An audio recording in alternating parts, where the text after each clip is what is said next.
Okay. Okay, so thank you, everyone. Thank you for joining us today. And I'd like to welcome Samantha. Hi, everybody. Thank you so much. Again, I'm Samantha Lyons, and I am an elder law attorney in White Plains.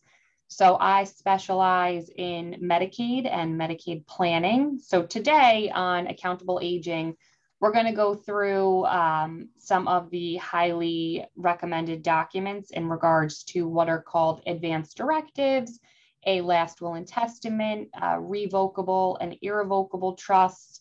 We're going to discuss the common questions on how to maintain those documents, who to provide those documents to, and then we're going to briefly get into Medicaid and Medicaid planning, as that is a very crucial component of, I would say, accountable aging. And a lot of the documents that we're going to discuss are asset protection planning tools. So it's a lot of information. I'd be more than happy to circulate my PowerPoint. I can email it to Linda at the end of the presentation. So please don't feel that you need to, sit there scribbling away, taking notes. I think it's always best to allow you to kind of absorb what I'm going over. Any questions that you may have, we can go through at the end. A lot of the Medicaid information has numbers and amounts. That way you'll have it all in an email to go through and digest further. So let's start with what I would call the estate planning basics. So some of these forms and documents might be a review, might be very familiar. Maybe you have done these before. Maybe you've had a parent or a loved one do some form of estate planning, but these are kind of, I'd say, the common core of estate planning recommendations. So we're going to go through what are called advance directives. That would be a healthcare proxy, a power of attorney, a living will, a form called a HIPAA form. And there's also something called a burial designation form. We're going to discuss a last will and testament, which I would say is probably, I don't want to say a misconception, but the most common conversation when I meet with a new client is I absolutely have to get a new last will done. I'm either going on vacation or I'm about to have a surgery and I haven't done a will before, or my will is 20 years old. So we're going to discuss why having a last will and testament is a very important document, but there are other documents which I would say are probably a little bit more crucial that we'll focus on today. We're going to end our conversation with trust, which is the revocable and irrevocable trust. And then we're kind of going to go through each one starting now. So a healthcare proxy.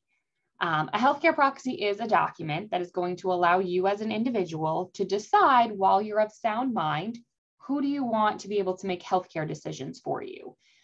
This is going to come into play if you're unable to make those medical decisions for yourself. So a lot of times when sitting down with someone, they're going to be concerned, well, I want to remain in control. I know my wishes and I'm able to communicate with a doctor. So why am I putting together a healthcare proxy? The healthcare proxy does not trump or take away any of your rights now as a healthy, competent individual, but it ensures that if, God forbid, you were to become incapacitated or unable to temporarily handle your medical decisions, you've appointed the person that you trust and who you've had this conversation with who's able to handle them for you. So if somebody does not have a healthcare proxy, there is certain statutory schemes through what's called the Family Medical Decision-Making Act that allows for kind of the scheme of who would be the next person to act for you. But that is also a reason why it's important for some people to actually go forward and do a healthcare proxy, because maybe they don't want the sibling who would be the next kin to be the one making these medical decisions if, God forbid, they're incapacitated and able to do so. Maybe they're estranged and they haven't spoken to that family member for 20 years, and they don't want them now coming back into the picture and being asked all of these important questions. So the healthcare proxy, I would say, is a document that I would recommend to anyone over the age of 18, along with the other documents we're going to discuss. There's really no right or wrong time. A lot of people will do this form of document when they're about to have a surgery and the doctor provides them with the template and say, well, do you have a healthcare proxy? Here's the form.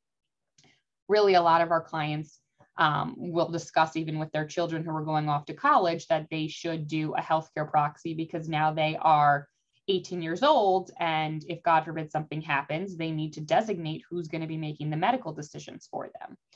So it is generally, I would say, the closest relatives that are appointed and are legally also entitled pursuant to that Family Medical Decision-Making Act to act really in your stead. If you're unable to make medical decisions, you're going to appoint somebody that you trust. And the first thing I always tell someone after they execute their proxy is to have that conversation, to discuss with the person that they're naming what all of their wishes are.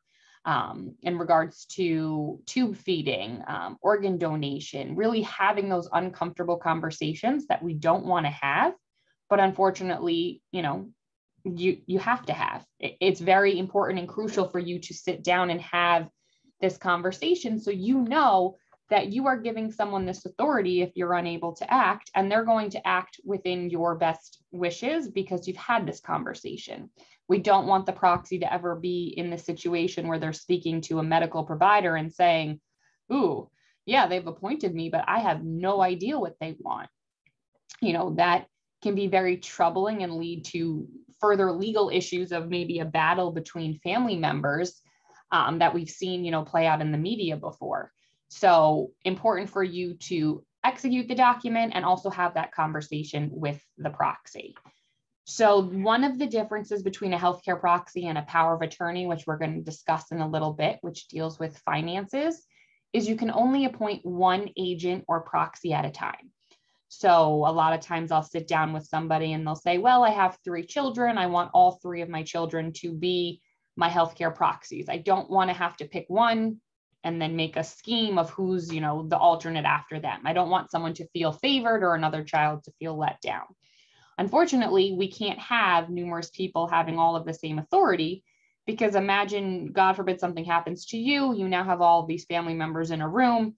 They may have a different recollection of a conversation. They may have had a different conversation with you and it hasn't been approached to the other family members. So because of that, we have only one person at a time being able to make these medical decisions. The conversation is most likely, well, you can appoint the one child or the loved one or the friend or the neighbor, and your alternates, they could be a part of the conversation, but at the end of the day, it's the person you appoint as the primary proxy who's going to be making the decision and speaking to the doctor. The next form kind of goes hand in hand with the healthcare proxy, is called a HIPAA form. You've probably all come across a HIPAA form in one way or another and may not have even really knew that was what the document was called. If you've ever been in the doctor's office and requested either your records be sent to another physician or released to you, you're filling out and signing a HIPAA form. It is the authorization for release of health information pursuant to what they would call the Health Insurance Portability and Accountability Act of 1996. So this allows an individual to be able to obtain copies of all of your confidential medical records. Generally, the person who is on your HIPAA form is the person who you've appointed as your healthcare proxy. The HIPAA authorization itself does not allow for the person to make medical decisions. It allows them only to obtain your medical records. So theoretically, I could have my husband be the one making medical decisions, but I could appoint, let's say, my mom to get my medical records if needed. But ideally, you want the person who's making decisions to also be able to get your records. So I would say 99% of the time, your proxy is also going to be the primary person on your HIPAA form. And it allows them to, be able to either, if you're in rehab, access all of your records, forward it maybe to a facility for better care, for your discharge home to your primary, being able to have them act as the best advocate with the full picture of your medical background. A living will. This is a document that I would say a lot of clients are kind of split on whether they want to proceed with. It is not the same as a do not resuscitate. I would say that's, the conversation we're having a lot of the times. It does not apply across the board. This is not a document that states you do not want to be resuscitated if you were to flatline or have a traumatic brain injury, let's say. This is saying that if you were in a vegetative, permanently unconscious state, you don't want to be kept alive by extraordinary measures. So this is in writing when you are of sound mind to evidence a conversation that, again, we're going to recommend you have with your healthcare proxy. If you, God forbid, are in this terminal, permanently unconscious condition, do you want tube feeding? Do you want to be resuscitated? Do you want mechanical respiration? If you don't want all of those things, if you don't want to be kept alive by extraordinary measures and be on life support in that vegetative state, you're going to have that conversation with your proxy. And it's also going to be highly recommended that you put it in writing in the document called the living will. Why do I say that? Because God forbid your healthcare proxy has to make that medical decision, has to withdraw the life-sustaining treatment when you are in that vegetative state. The doctor is going to ask, not only have you had the conversation, but did they do a living will? And if so, can they have a copy? So we'd almost describe it as kind of belts and suspenders to the medical decisions that you're discussing and wanting your proxy to honor on your behalf. A durable power of attorney.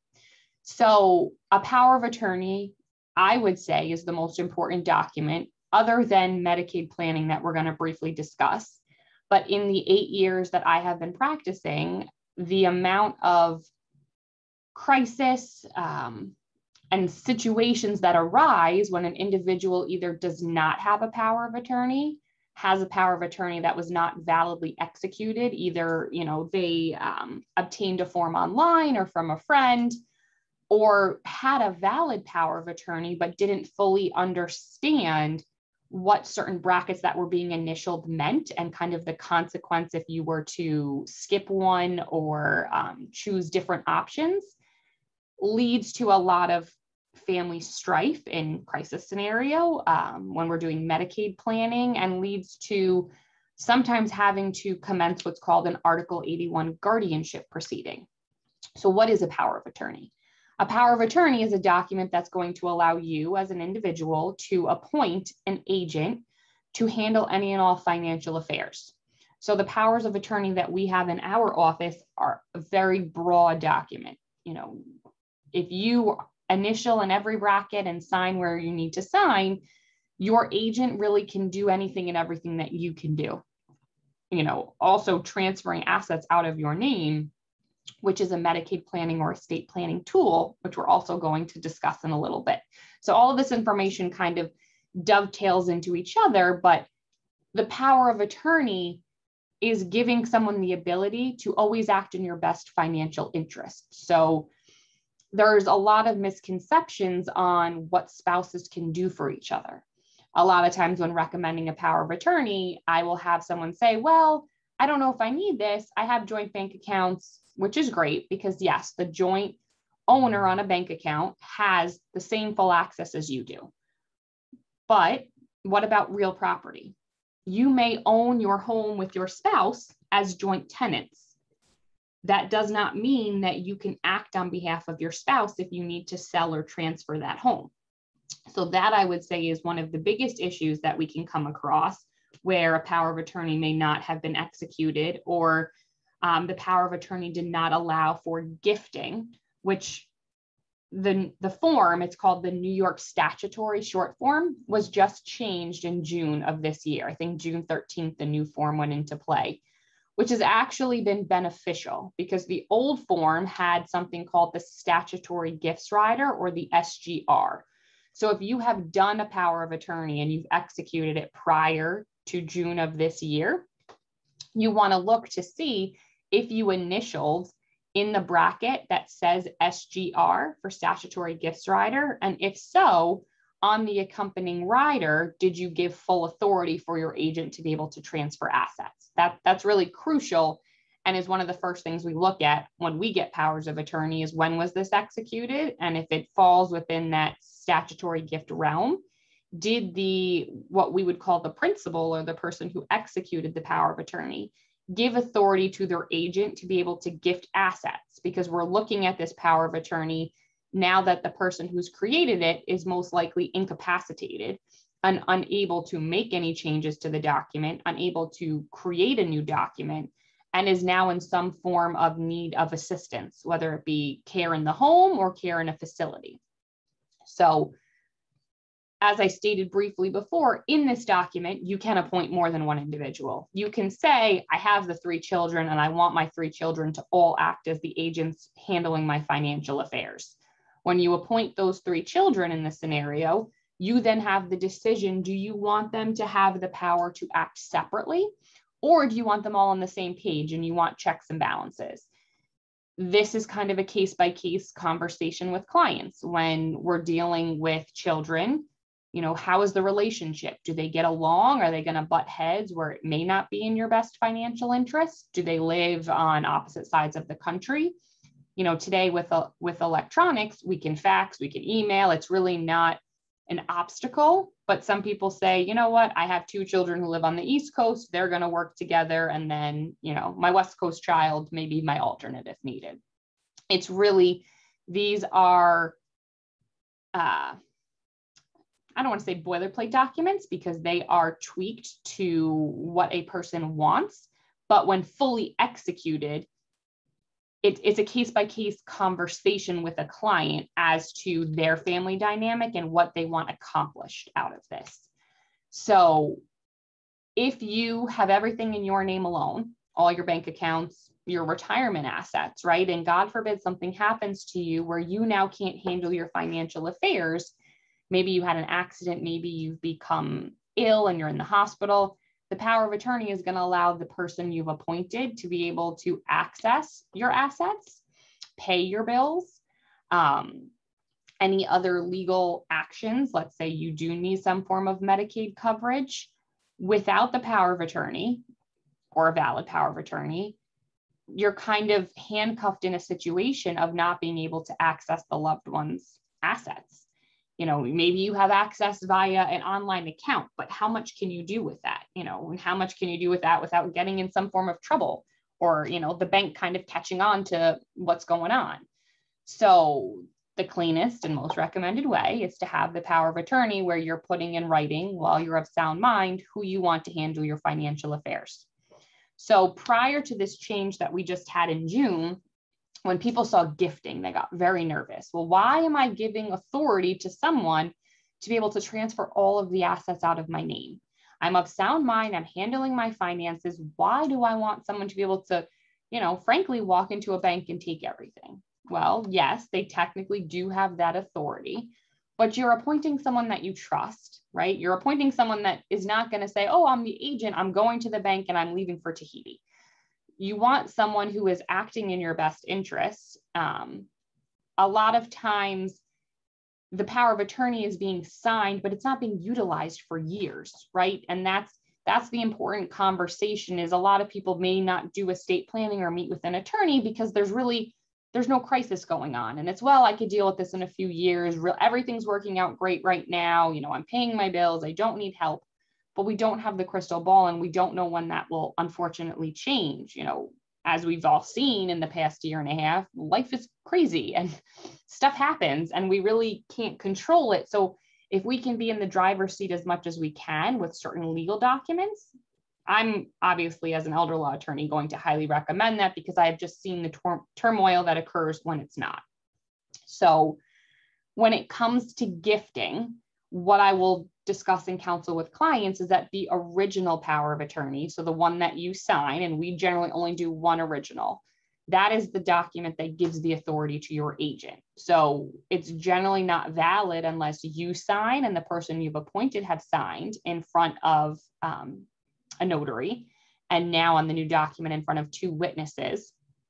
But if you don't want your agent to yet act in that capacity, don't give them the original. The original can stay with the attorney, and you know, our policy is generally we don't release it to your agent unless you ask us to, or we get a letter from your doctor stating that you are not able to handle your financial affairs. And now kind of, they've always had the authority since they've signed it, but that's kind of the trigger of when you told us you wanted them to use it. So there used to be a power of attorney called a springing power of attorney, which basically was not in effect until you became incapacitated. That's not how the durable works. That is into effect. If you and the agent both come to my office and you both sign, it is ready to go right then and there when it's notarized and witnessed. But if you don't want it to be used, you want it kind of as that, just in case, God forbid, I have my power of attorney sitting there, you make the decision of where you want the original to go. Some people, I'd say maybe 10% will take the original and say, well, I have a safe. I know where I want it because I want to know that I'm in control to give it to my agent. Or if something happens, they know where to get it. So that's not an issue at all. It's your document. So where you want it is completely up to your choosing. We just always recommend, do not put these types of important documents in a safety deposit box. So that's shocking to some people because a safety deposit box is normally, you know, the safe place to put all of these important documents.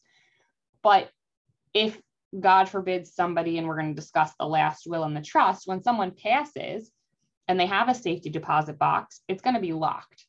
So there's always this misconception of, well, I was a signatory on the account. Why aren't they letting me in? A lot of times the bank, to err on the side of caution, will just lock the box until it is fully inventoried and they get, you know, court approval to open it. So we don't want those crucial, important documents that you have created to be used in times of crisis to then be unavailable to your family members. There is no limit as to who you can appoint to be the agent or the successor agent. The majority of the time it is a close family member. A lot of times it's the spouse, then goes to the children. We have clients who appoint their really close neighbor or friend. Again, you're in the driver's seat as to how you want these documents to be in control. So I had mentioned prior to June 13th, there was that statutory gifts rider. So if you have done any form of planning and you've done a power of attorney and signed prior to June 13th, I would take a look to see if you initialed and it was explained what that statutory gifts rider is. A lot of times the statutory gifts rider is not viewed as something that's important for someone who is in good health, right? If you're not an elder law attorney, you're generally not looking at the power of attorney in the same eyes that we do. The power of attorney helps somebody pay your bills, but why do you need them to move assets out of your name? You're still in sound mind. But the thought is you're setting that up for, if God forbid something happens, it's already in there. So it's very important to review all of the powers if you have done a prior document, and whether or not you want to discuss doing a new one to make sure it is broad to protect you. God forbid you're incapacitated. These are some of the provisions. Again, once it's really fully executed, your agent should be able to do anything and everything financially that you can do. Real estate, banking, claims, healthcare, tax matters, creating or funding a trust. Last will and testament. So this is the document, again, that most people always come to our office wanting to discuss. They don't want to hear about power of attorney. They don't, really want to discuss a trust until they know that they have done a new last will and testament. So a will allows you to indicate in a legally binding way who's going to receive what from your estate. What is your estate?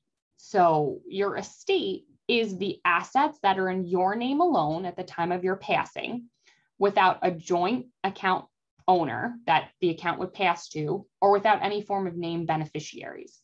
So if I have a bank at Chase and I have monies in that account and I've never added a joint owner, so I didn't put my husband on it, I didn't name any beneficiaries, when I pass away, no one's going to be able to access those monies. No one has the legal authority to continue access to that account once I have passed. Power of attorney ends at death. It does not continue on. So this is very important. If you have a bank account and you have your agent under your power of attorney on it, so Samantha Lyons and Jane Smith, POA. Jane Smith does not have access to my monies when I die. It ends. So that's always something I look for when looking in bank records. Jane Smith is not a joint owner of my account. She just has access through my power of attorney, which ends when I pass. So it's always very important to maybe sometimes go back to the initial opening up of your account to see how they're actually opened. Is it joint account owners? Do they have right of survivorship? Are those bank accounts going to fall within what we would call probate or estate assets? So the last will and testament is going to allow you to say, of the assets that are in my name alone when I pass, this is where I want them to go. So it allows to make sure that your wishes are all carried out. You name and nominate what are called the executor or executrix or trustees.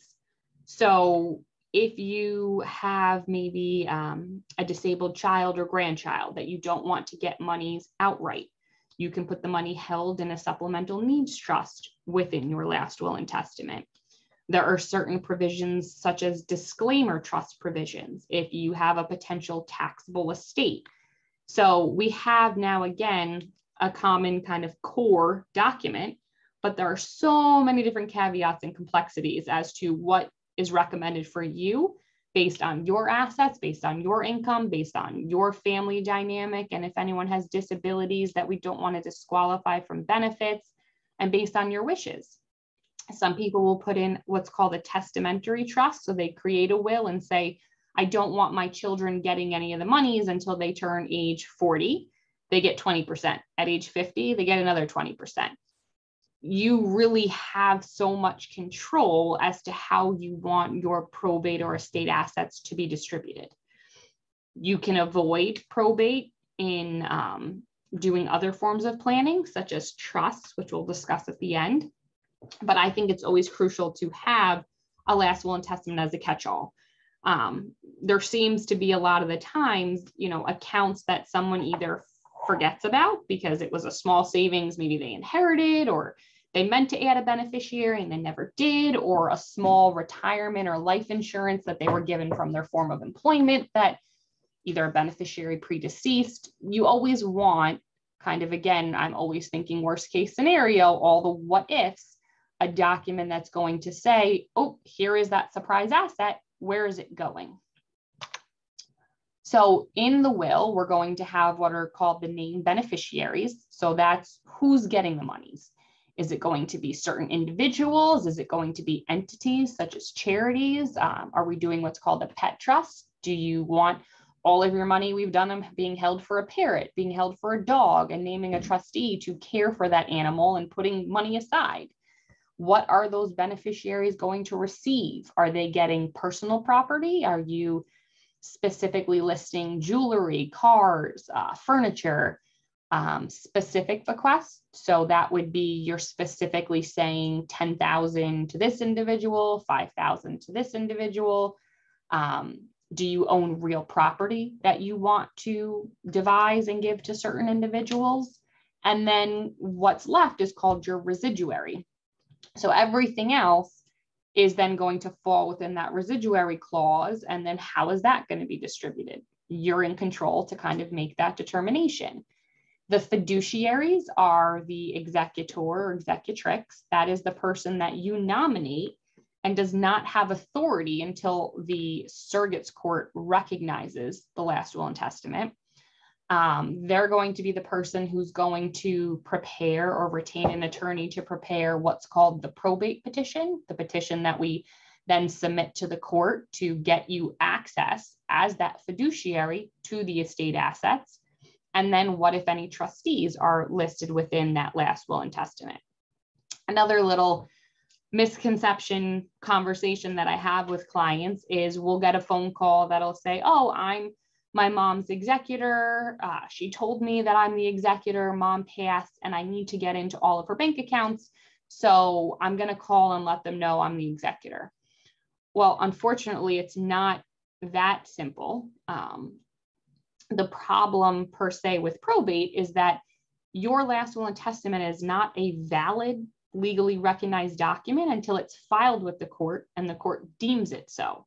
So there's certain, requirements that when you're hiring an attorney, you're going to not have an issue with, but you're nominating an executor. You're saying when and if this ever gets filed with the court, this is the person I want to be recognized to have the authority to act.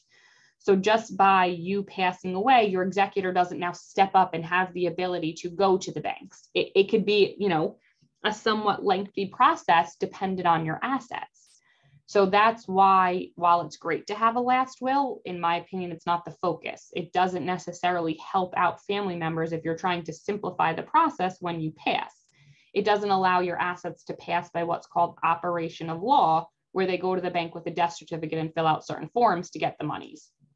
So it can be a frustrating and difficult process for some families when they're kind of locked out of all of the monies that they need to pay for a funeral or pay for any other expenses, not necessarily concerned about their inheritance, but what do they do? How do they pay? You know, mom said that this account was there for these purposes, but they can't get into it. So it's very just important to kind of understand, again, all of the implications of planning and what it allows someone to do and not do. Other reasons why last wills are important is if you were to have minor children, that's when you're going to name the guardians of those minor children. There's certain tax planning, such as disclaimer trust that I briefly discussed. There's no contest clauses. So maybe you have several children or no children and several siblings, and there's certain individuals in your family in that next of kin line you do not want to inherit any of your property or any of your assets. If you were going to die without a will, it goes pursuant to a statutory scheme. So if you pass away without a last will and testament, or without a valid last will and testament, there's going to be something called an administration proceeding. So that's going to be commenced in the surrogate's court, where the decedent or the individual who's passed away was what they called domiciled.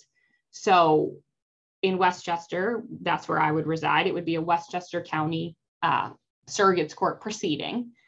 Somebody who has the standing or ability to petition the court would petition to obtain letters of administration. They'd basically say there was no last will, but pursuant to what we'd call the laws of intestacy, there's a scheme of how the money is going to be distributed. So if there's only a surviving spouse, all to the spouse. There's a spouse and children, it's generally the first, I think, 50,000 and then half to spouse and children. If you don't want a certain child to maybe inherit monies, you want to specifically put into that last will and testament, you're intentionally not making a provision for them. So it's, again, further evidencing your wishes and putting you in that driver's seat that I keep mentioning of all of your wishes of how you want your assets to be distributed. Could you avoid all of this by putting the same language within a trust and retitling assets to the trust? Yes, but we don't want that surprise account coming up and it going to that person that you strongly did planning to have a void. So we don't want there to really be any loopholes or loose ends when you do that type of planning. Another little misconception is someone will always say, well, I need to do a will. If I don't do a will, everything goes to the state. That is not the case. It's pursuant to, again, what is called the laws of intestacy. I referenced the statutes, you guys have them in there, but it's not as crucial. It's just letting you know that there are certain provisions within estate planning schemes that say who is entitled to receive in that next of kin order and who has the standing to petition the court. So it's not just forfeiting to the state. Maybe if after years nobody claims the property, the financial institution is going to reach out to the state and basically it gets held until somebody claims it. I don't know if you guys have probably heard of unclaimed funds and all of the different miscellaneous ways, but the state does not step up and say, oh, you didn't have a will, you have 6 months or we get the property. So that's kind of the good news in that, yes, it's great to have a will. If you don't have a will, it doesn't make any of your family members lose out on your assets. So revocable trusts. I keep referencing trusts and kind of pinning them up against a last will and testament. The revocable trust is a way to avoid probate or avoid your estate assets being distributed pursuant to the terms of that last will. So you create the revocable trust while you are still alive. It's not what we would call the testamentary trust, and you can be in full control. So you are what's called the grantor, you could be the trustee. It avoids probate in that any asset that you put and retitle to the trust is going to pass pursuant to the named beneficiaries that you have appointed. So you could have a trust and a will that have the exact same beneficiary scheme, the exact same wishes of maybe having trust to certain ages, maybe not leaving monies to a certain child. But the benefit of the trust is that you don't go to court. Your successor trustees do not have to seek permission. They do not have to wait certain timelines. They do not have to wait for creditor timeframes to time out before they have access to the monies. It's almost as if the same as a ITF or payable on death designation. It goes to them by operation of law and allows you to still be in the same driver's seat of making distributions. A lot of people will ask, well, why do I need to do a trust? Why don't I just go to the bank and put my 2 children as beneficiaries on the account? You could do that, but what if, God forbid, one of those children become incapacitated? What if, God forbid, one of those children predeceases you? Is their share going to the survivor of your children? Did you want their share to go to grandchildren? You really don't have the flexibility to be specific in a beneficiary designation other than to this person. So the trust allows for numerous protections for many different scenarios of if someone became disabled or predeceased, or if you wanted certain age distributions to be held. So it's about 3:41. I'm going to go through the Medicaid a little bit quicker, but before that, discussing of the documents. So I briefly had told you guys that I don't recommend putting all of these types of documents into the safety deposit box, only because it kind of, you've done all this proper planning, you've put everything together, and then you've put it somewhere that technically no one may have access to. So the attorney may have copies, you may have given copies to family members, but for the last will, we need the original to file. Power of attorney, need the original for the agent to be able to access, the financial institutions. So clients will generally ask me, well, where do you recommend I put it? So I like the idea of everyone leaving them in our office because you know where they are. You can tell the family member who may be the successor under your documents, the firm, provide a business card and say, this is where all of my documents are. If there's ever an issue, call here. Fireproof, floodproof, there's a whole procedure, because the first question I always get is, well, what if you guys leave? Where do my documents go? There is a whole procedure that we as attorneys have to follow. We can't just kind of pick up and leave your documents in a storage bin somewhere. So there's no fee to retain them. It's not a business strategy per se. It's just in times of crisis, right? When you have maybe a family member or a loved one in the hospital, you don't want to start going through their entire house to try and remember where's the safe place that they put it. And unfortunately, when we start to see cognitive decline, that safe place changes.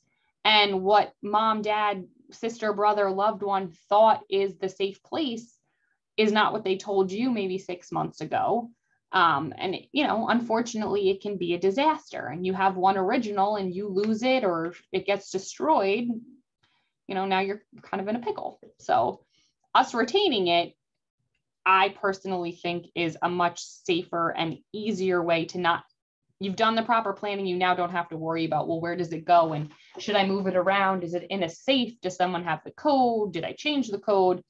You know where it is. You tell a family member where it is.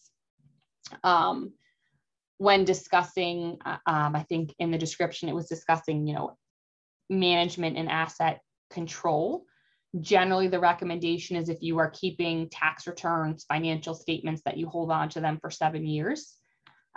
Those you would retain. We as the attorneys don't hold on to those unless we're doing some form of Medicaid. Then we have to obtain bank account records. But generally, that's where you're going to want a safe place up to 7 years if you are maintaining. I'd say a lot of people, everything is electronic. People aren't printing out their account statements unless requested to do so by me as the elder law attorney because I need it for Medicaid. So we're going to briefly go through Medicaid. I think one of the other presentations in this series is going to be a much more focused on Medicaid and changes that are coming. So I don't want to focus on that, especially because I want to leave some time for questions. But basically, the cost of long-term care is exorbitant. I would say these numbers really should be updated again. Cost of home care, I see range from $25 to $35 an hour. So in this scenario, $25 an hour If you're only receiving 8 hours of care, 7 days a week, that's $73,000 a year. Nursing homes range from, I'd say, $14,000 to $22,000 a month. It's generally a daily rate. So there is Medicaid asset protection, which I'm going to end with the irrevocable trust, that helps kind of put you in a position to potentially be eligible for Medicaid in the future. This isn't the type of planning you do when you are in the crisis scenario and you are in the type of health that you need this care. This is the conversation. You're of sound mind, you're in good health, and you're thinking about, well, what should I be doing with what I have now to protect for my future, my spouse, or my loved ones? So I kind of like this slide to give that perspective, because if you haven't dealt with a loved one or a family member needing any form of long-term care, it's kind of a very shocking number as to finding out how much it costs to maybe bring someone home from the hospital for some care. Limiting cost of care, Medicaid eligibility, long-term care insurance, and advanced long-term care planning, which is going to be, again, that Medicaid asset protection trust. I'm going to briefly, I'll go through the federal requirements. So in order to be eligible for Medicaid, you have to be a United States citizen or a permanent lawful resident. You either have to be 65 or older, or defined disabled pursuant to the state's Medicaid provision. So if you're under 65, you could be eligible. You just have to be a disabled individual in need of the assistance. You need to be a resident of the state and of the county where the application is filed. So there's no what we would call durational residency requirement. You don't need to live in Westchester for 5 months and a day. You just have to be physically present within the county where you're filing. I'm going to skim through these numbers. They're going to be sent to you guys, and we'll be going over in a further presentation. These are all of the eligibility requirements. So the threshold right now for 2021, in order to be financially eligible for Medicaid as a single person, you need to have less than $15,900 in non-retirement liquid assets. So again, there's going to be some slides that go through for you guys what counts, what does not count. There is a tool called Spousal refusal, and that is where the community spouse, so the spouse who's not applying for Medicaid, is able to retain above the thresholds that are set aside for a spouse to get the ill or sick spouse eligible for Medicaid. So spousal refusal is a great tool when we're in a crisis scenario and there has been no asset protection planning, and someone's coming to us and their sick spouse is in the hospital going to rehab, and they may be staying now long-term in a nursing home. We can't transfer assets to an irrevocable trust, or what we call the Medicaid asset protection trust, because we're going to disqualify them. Because in nursing home Medicaid, there's what's called the 5-year look-back period.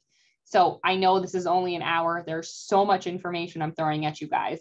But basically, takeaway here that'll be further discussed in other presentations, spousal refusal is a great important tool when and if somebody who is legally married is in need of a form of Medicaid and they're not able to do the asset protection planning without a penalty.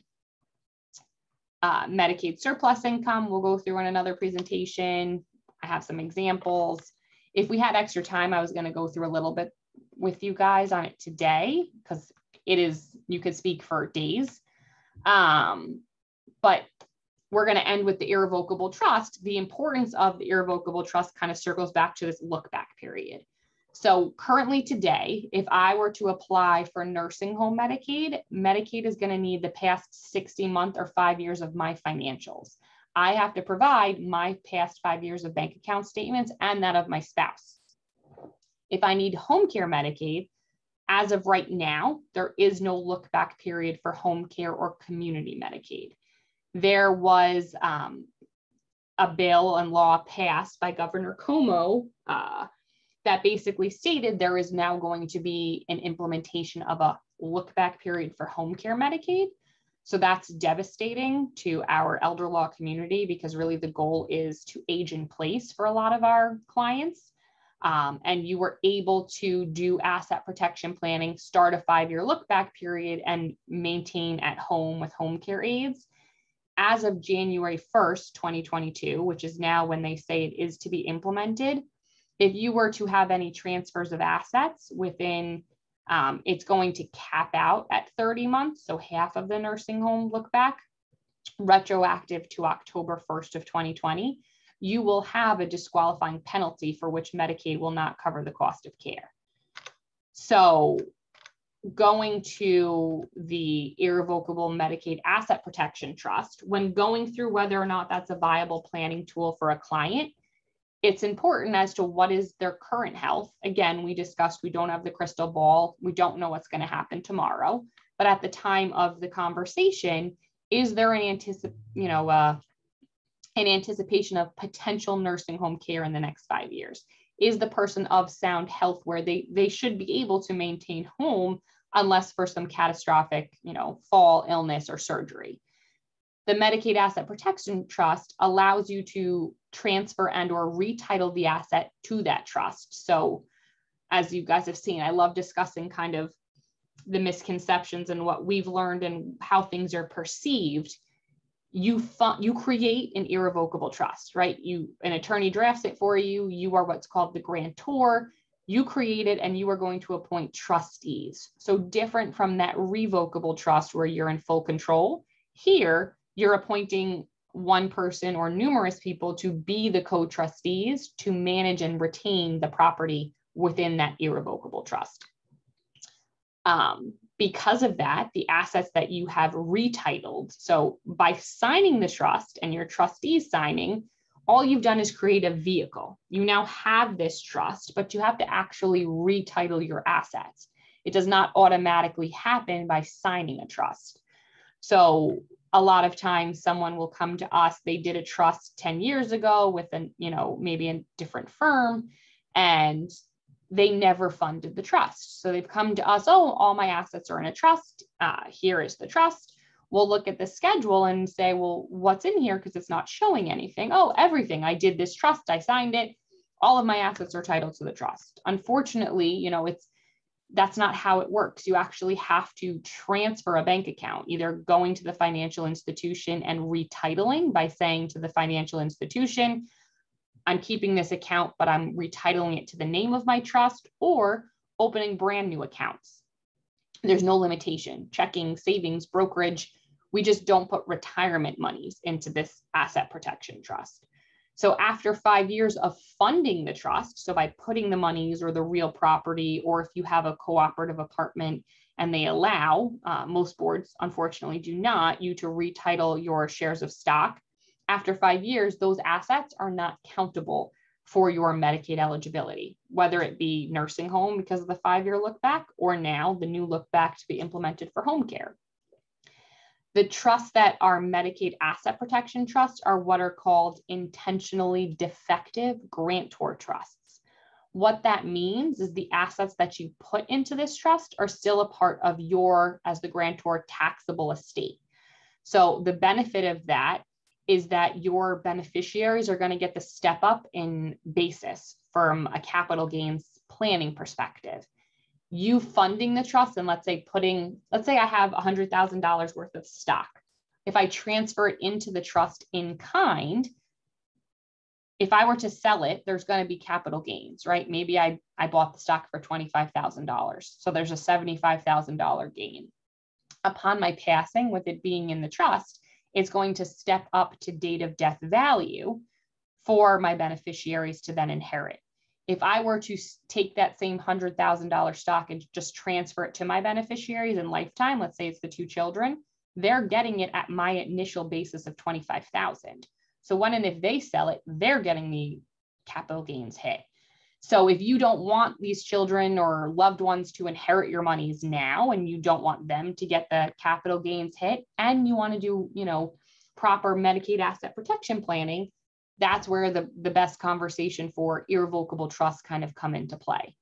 You can still sell the property within the trust. Let's say you live there, you're still responsible to pay any all expenses. You're still able to keep all of your tax exemptions. So there's a lot of benefits to this Medicaid Asset Protection Trust, even though it feels as if you're kind of losing ownership per se, because you just can't go into the bank and withdraw the money as if when it was in your name. The personal residence exclusion is still available to the real property.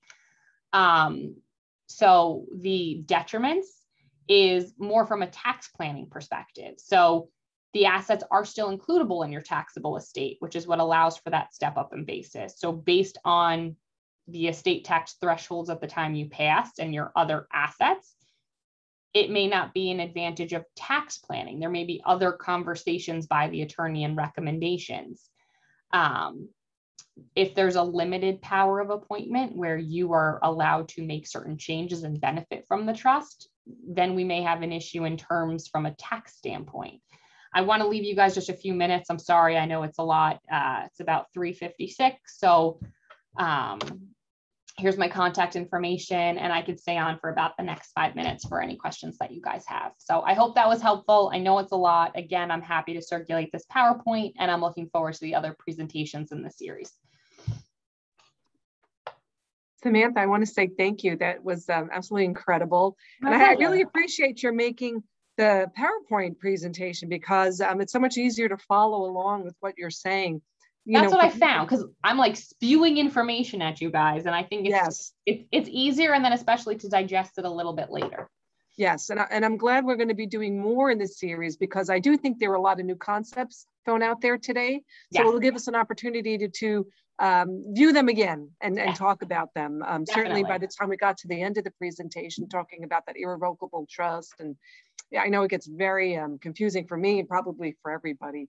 But I'm glad I know I'm going to take your presentation and I'm going to reread it a few times and just make sure I understand all the concepts and stuff. Awesome. And that then, terrific. I'll get that out to you guys probably in the next 10 minutes. Yeah, no rush. But and then I'll get it to everybody, all you guys who attended today. I'll get it to all of you. But that was terrific, Samantha. I so appreciate your coming to our community. And yeah, my pleasure. Thank you guys so much for having me. It's so nice to continue to do presentations of some form. Yeah. Wonderful. Do we have time? Did you say you had about 5 minutes for questions? I have a few minutes for questions. Okay. Go ahead, Dawn. Is there an age at which the ship has sailed to set up an irrevocable trust? I have an 84-year-old dad who's a widower for 40 years, and his stuff is a mess.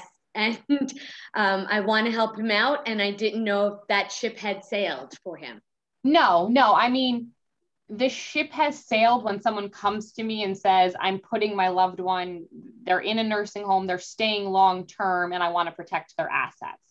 We can do certain forms of planning, something called a Medicaid crisis plan, where we can protect about 50% of the assets.